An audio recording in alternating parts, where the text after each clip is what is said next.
The cold that year seemed heavier than the previous ones. In the small room of the simple apartment, Clara was folding worn-out clothes from so much use while doing mental math. She rearranged the bills once again, trying to find a miracle among negative numbers. Daniel arrived at that moment, his wet boots, tired face, another day of job hunting, with no good news. He smiled to avoid worry. She smiled back to avoid crumbling, and they both knew. On the small coffee table, Sophia, only 6 years old, was drawing Santa Claus with a small red pencil, already almost finished. Her eyes sparkled. She still believed. She still had faith. Daniel watched her. If only she could keep believing, he thought. That night, the family set up the little makeshift tree, frayed plastic branches, some flickering lights occasionally. Sophia held a glass ball, the only one still resisting the years, and asked softly, "Daddy, Santa will remember us this year, right?" Daniel hesitated. Clara closed her eyes, holding back tears. He crouched down, smiled, and stroked his daughter's hair. But he didn't answer, and the silence answered for him. Sophia lowered her head, not fully understanding, but she understood enough. The next day, the city looked like a living painting. Christmas carols echoing through stores, children laughing, people carrying shopping bags full of presents.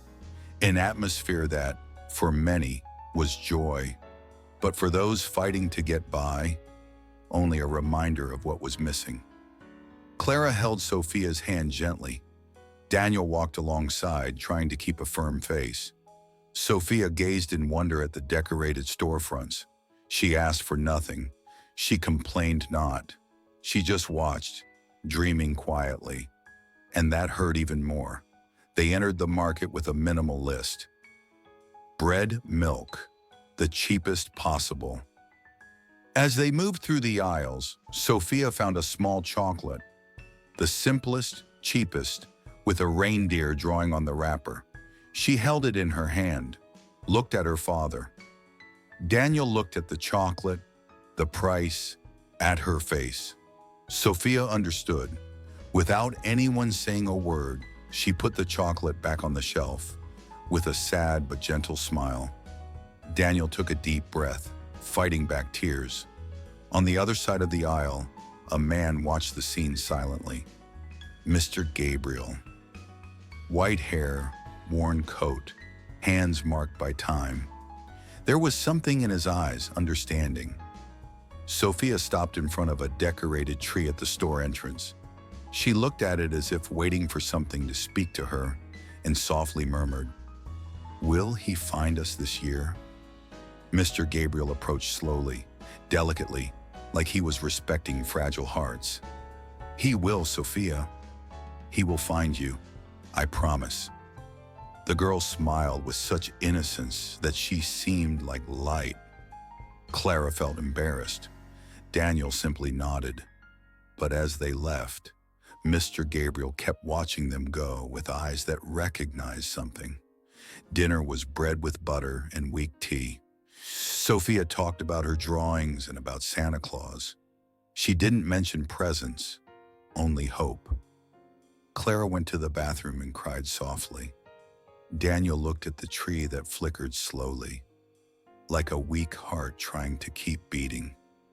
Sophia was drawing beside him, but she didn't draw presents. She didn't write "to Sophia."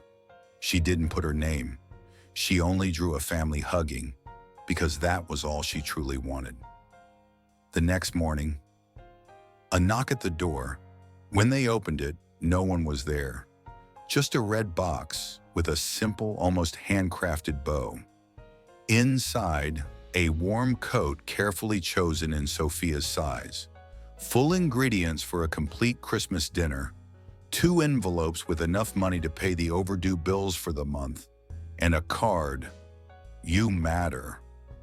There was no signature, and it didn't need one. Clara fell to her knees, crying. Daniel placed his hand on his face, breathing as if he was finally seeing air. Sophia hugged the coat as if it were a living miracle. The dinner was simple, but filled with something long missing: dignity, calm, gratitude. They laughed, they talked, they sang softly. Sophia said, "I knew he would find us." Daniel and Clara looked at each other, and in that look, something rekindled. It was not just hope. On his knees crying, Daniel covered his face, breathing as if he could finally feel air again. Sophia clutched her coat as if it were a living miracle. The dinner was simple, but filled with something they hadn't felt in a long time: dignity, calm, gratitude. They laughed, they talked, they sang softly. Sophia whispered, "I knew he would find us." Daniel and Clara looked at each other, and in that look, something came alive again. It wasn't just hope, it was strength. Days later, Clara and Daniel found Mr. Gabriel sitting on a bench, feeding pigeons with crumbs of bread. Daniel walked closer. "It was you." Mr. Gabriel smiled, small and humble. "One day, when I thought I'd lost everything, someone did for me what I did for you, and I promised that when I could, I'd continue the cycle." He didn't wait for thanks. He stood up and walked away, silent. Like all great acts of kindness, years passed. Sophia grew up, and on another cold Christmas Eve, she left a red box on a family's doorstep. No name, no explanations, just a card. "You matter." The chain was never broken. Hope had found another home, and that's how kindness survives. From heart to heart, from hand to hand, from life to life. If this story touched your heart, leave a like, comment, and share. Maybe today, you're the one who can light up someone's Christmas, because when kindness is passed on, it never ends.